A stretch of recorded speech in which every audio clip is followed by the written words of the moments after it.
നമസ്കാരം. മലയാളി വാർത്തയിലേക്ക് സ്വാഗതം. ഏപ്രിൽ 9 ജനം പോളിംഗ് ബൂത്തിലേക്ക് എത്തുന്നു. മെയ് മാസത്തോടു കൂടി തന്നെ ആർക്കാണ് ഇത്തവണത്തെ സംസ്ഥാന ഭരണം ലഭിക്കുക, അല്ലെങ്കിൽ ആര് ഭരിക്കണം എന്നുള്ളത് ജനം തീരുമാനിച്ച് ആ ഒരു ദിവസത്തിനായിട്ടുള്ള കാത്തിരിപ്പിലാണ് കേരളം. രാഷ്ട്രീയ തെരഞ്ഞെടുപ്പുമായി ബന്ധപ്പെട്ട സ്ഥാനാർത്ഥികളൊക്കെ തന്നെ തെരഞ്ഞെടുപ്പ് ചൂടിലേക്ക് കടന്നിരിക്കുകയാണ്.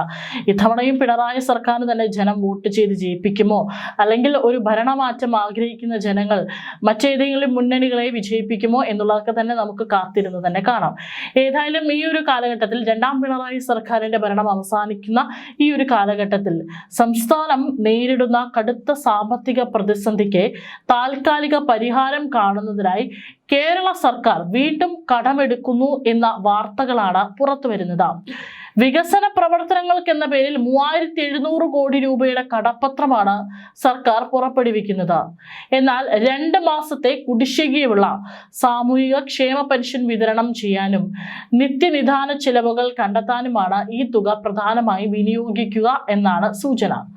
സാമ്പത്തിക വർഷം അവസാനിക്കാനിരിക്കെ ഖജനാവ് കാലിയായ അവസ്ഥയിൽ കടമെടുപ്പിലൂടെ മാത്രം മുന്നോട്ട് പോകാനാണ് ധനവകുപ്പിന്റെ തീരുമാനം. ശമ്പളം, പെൻഷൻ തുടങ്ങിയ അടിയന്തര ആവശ്യങ്ങൾ നിറവേറ്റുന്നതിനായി 3700 കോടി രൂപ കൂടി വായ്പ എടുക്കാനാണ് സർക്കാർ തീരുമാനിച്ചിരിക്കുന്നത്. നിലവിലെ സാമ്പത്തിക വർഷത്തിന്റെ അവസാന ഘട്ടത്തിൽ ട്രഷറി നിയന്ത്രണങ്ങളും മറ്റും നിലനിൽക്കുന്ന സാഹചര്യത്തിലാണ് ഈ നിർണായക നീക്കം. ഇതോടെ ഈ വർഷം മാത്രം സംസ്ഥാനം എടുത്ത ആകെ കടം 49,547 കോടി രൂപയായി ഉയരും. സാധാരണഗതിയിൽ പ്രതിമാസം 2000 കോടി രൂപയോളം കടമെടുക്കാറുള്ള സംസ്ഥാനത്താണ് ഇപ്പോൾ വലിയൊരു തുക ഒന്നിച്ച് വായ്പ എടുക്കാൻ സർക്കാർ നിർബന്ധിതരായിരിക്കുന്നത്. സാമ്പത്തിക വർഷത്തിന്റെ അവസാന മാസമായ മാർച്ചിൽ വലിയ തോതിലുള്ള ചെലവുകളാണ് സർക്കാരിന് മുൻപിലുള്ളത്. കരാറുകാരുടെ കുടിശ്ശിക തീർക്കൽ, ക്ഷേമ പെൻഷനുകൾ വിതരണം ചെയ്യൽ, സർക്കാർ ജീവനക്കാരുടെ ശമ്പളം, വിരമിച്ചവരുടെ പെൻഷനും നൽകൽ എന്നിവയ്ക്കായി വൻ തുക ആവശ്യമാണ്. നികുതി വരുമാനത്തിൽ പ്രതീക്ഷിച്ച വർധനവ് ഉണ്ടാകാത്തതും കേന്ദ്ര വിഹിതത്തിലെ കുറവും പ്രതിസന്ധിക്ക് ആക്കം കൂട്ടിയിട്ടുണ്ട്.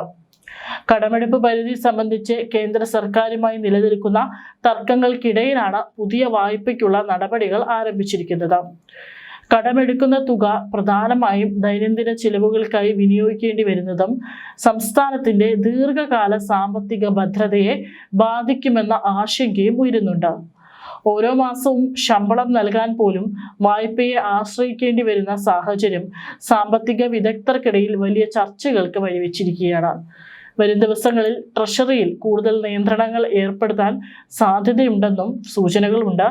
ഈ സാമ്പത്തിക പ്രതിസന്ധി മറികടക്കാൻ കൂടുതൽ കർശനമായ നടപടികളിലേക്ക് സർക്കാർ നീങ്ങുമോ എന്നത് കണ്ടറിയേണ്ടിയിരിക്കുന്നു. തെരഞ്ഞെടുപ്പ് അടുത്തു വരുന്ന സാഹചര്യത്തിൽ വോട്ടർമാരെ പിണക്കാതിരിക്കാൻ ക്ഷേമ പെൻഷൻ കുടിശ്ശിക തീർക്കുക എന്നത് സർക്കാരിന്റെ അനിവാര്യതയാണ്. ഇതിനായി പണം കണ്ടെത്താൻ മറ്റു വഴികളില്ലാതെ വന്നതോടെയാണ് വികസനത്തിന്റെ മറവിൽ കടപ്പത്രം ഇറക്കുന്നത്. റിസർവ് ബാങ്കിന്റെ മുംബൈ ഫോർട്ട് ഓഫീസിൽ ഈ കുബേർ സംവിധാനം വഴി ഈ മാസം 24-നാണ് കടപ്പത്രങ്ങളുടെ ലേലം നടക്കുക. ഇതോടെ ഈ സാമ്പത്തിക വർഷം അനുവദിക്കപ്പെട്ട കടമെടുപ്പ് പരിധിയുടെ അവസാന ഘട്ടത്തിലേക്കും സംസ്ഥാനം കടക്കുകയാണ്. കേന്ദ്ര സർക്കാർ കടമെടുപ്പ് പരിധിയിൽ കാട്ടിയ ചെറിയ ചില ഇളവുകളും ഉദാരതയുമാണ് ഈ സാമ്പത്തിക വർഷം തട്ടിമുട്ടി മുന്നോട്ട് പോകാൻ കേരളത്തെ സഹായിച്ചത്. നേരത്തെ കേന്ദ്രം ഏർപ്പെടുത്തിയ കർശന നിയന്ത്രണങ്ങൾ കാരണം ശമ്പളവും പെൻഷനും നൽകാൻ പോലും സർക്കാർ പാടുപെട്ടിരുന്നു. എന്നാൽ അവസാന നിമിഷം ലഭിച്ച അനുമതികൾ സർക്കാരിനെ ശ്വാസം വിടാൻ അവസരമൊരുക്കി. ഈ പഴുതുകൾ ഉപയോഗിച്ചാണ് ഇപ്പോൾ വീണ്ടും കോടികളുടെ കടമെടുപ്പിന് സർക്കാർ തയ്യാറെടുക്കുന്നത്. അവശ്യഘട്ടങ്ങളിലെല്ലാം കടമെടുത്ത് മാത്രം കാര്യങ്ങൾ നീക്കുന്ന രീതിയാണ് കേരളം കുറച്ചു കാലമായി പിന്തുടരുന്നത്. സംസ്ഥാനത്തിന്റെ ആഭ്യന്തര വരുമാനം വർദ്ധിപ്പിക്കാനോ ചിലവ് ചുരുക്കാനോ ഉള്ള ഫലപ്രദമായ നടപടികൾ ഉണ്ടാകാത്തതാണ് ഈ പ്രതിസന്ധിക്ക് കാരണം.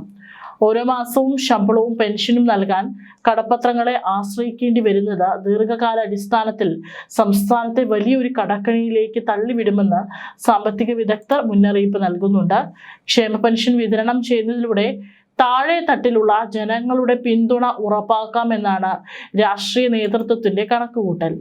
2 മാസത്തെ പെൻഷൻ ഒരുമിച്ച് നൽകുന്നതിലൂടെ സർക്കാരിനെതിരെയുള്ള ജനരോഷം തണുപ്പിക്കാൻ കഴിയുമെന്നും അവർ വിശ്വസിക്കുന്നു. എന്നാൽ ഇതിനായി ഉപയോഗിക്കുന്ന തുക വരും തലമുറയുടെ ബാധ്യതയായി മാറുന്നു എന്ന യാഥാർത്ഥ്യം വിസ്മരിക്കപ്പെടുകയാണ്.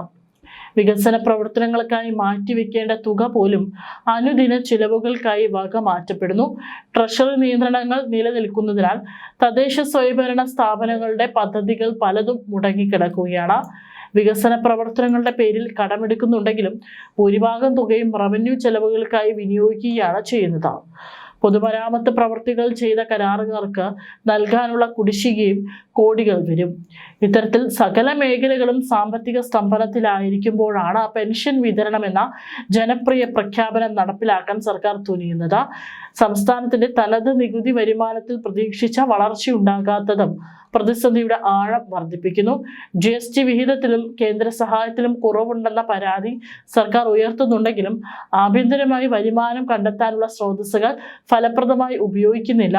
മദ്യത്തിൽ നിന്നും ലോട്ടറിയിൽ നിന്നുമുള്ള വരുമാനം മാത്രമാണ് ഖജനാവിലേക്ക് എത്തുന്ന പ്രധാന വിഹിതം. ഇത് നിലവിലെ ഭീമമായ ചെലവുകൾക്ക് ഒന്നുമാകുന്നില്ല എന്നതാണ് വസ്തുത.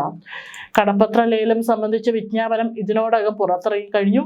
24 നടക്കുന്ന ലേലത്തിലൂടെ സമാഹരിക്കുന്ന തുക എത്രയും വേഗം ട്രഷറിയിൽ എത്തിക്കാനാണ് നിർദ്ദേശം. സാമ്പത്തിക വർഷത്തിന്റെ അവസാന മാസങ്ങളിൽ സാധാരണയായി ഉണ്ടാകാറുള്ള വലിയ സാമ്പത്തിക ബാധ്യതകൾ മറികടക്കാൻ ഈ തുക അത്യാവശ്യമാണ്. സർക്കാരിന്റെ ദൈനംദിന പ്രവർത്തനങ്ങൾ പോലും തടസ്സപ്പെടാതിരിക്കാൻ ഈ കടമെടുപ്പ് അനിവാര്യമാണെന്ന് ധനവകുപ്പ് ഉദ്യോഗസ്ഥർ വാദിക്കുന്നു. വികസനത്തിന്റെ പേരിൽ എന്ന് പറയുമ്പോഴും രാഷ്ട്രീയമായ നേട്ടം തന്നെയാണ് സർക്കാരിന്റെ ലക്ഷ്യം. സാമ്പത്തിക ബുദ്ധിമുട്ടില്ലാതെ ഈ വർഷം എങ്ങനെയെങ്കിലും തള്ളി നീക്കുക എന്നതിനപ്പുറം വ്യക്തമായ സാമ്പത്തിക പ്ലാനിംഗ് സർക്കാരിനില്ലെന്ന് പ്രതിപക്ഷവും ആരോപിക്കുന്നു. കടമെടുത്ത് മുടിയുന്ന കേരളം എന്ന പ്രതിച്ഛായ മാറ്റാൻ ഗൗരവകരമായ സാമ്പത്തിക പരിഷ്കാരങ്ങൾ ഇനിയും വൈകുന്നത് സംസ്ഥാനത്തിന് ഗുണകരമാകില്ല. അടുത്ത സാമ്പത്തിക വർഷത്തിന്റെ തുടക്കത്തിലും ഇതേ രീതിയിലുള്ള കടമെടുപ്പുകൾ തുടരേണ്ടി വരുമെന്നാണ് നിലവിലെ സൂചനകൾ. സാമ്പത്തിക അച്ചടക്കം പാലിക്കാതെ മുന്നോട്ട് പോകുന്നതും കേരളത്തിന്റെ ക്രെഡിറ്റ് റേറ്റിംഗിനെയും ഭാവിയിൽ ബാധിച്ചേക്കാം. ഏതായാലും തൽക്കാലം ക്ഷേമ പെൻഷൻ നൽകി ജനങ്ങളെ കൂടെ നിർത്താനുള്ള ഓട്ടത്തിലാണ് സർക്കാർ. ഇതിന്റെ ഭാഗമായുള്ള 3700 കോടിയുടെ കടപ്പത്ര വിതരണം വരും ദിവസങ്ങളിൽ വലിയ രാഷ്ട്രീയ ചർച്ചകൾക്ക് വഴിവെക്കുമെന്നും ഉറപ്പാണ്.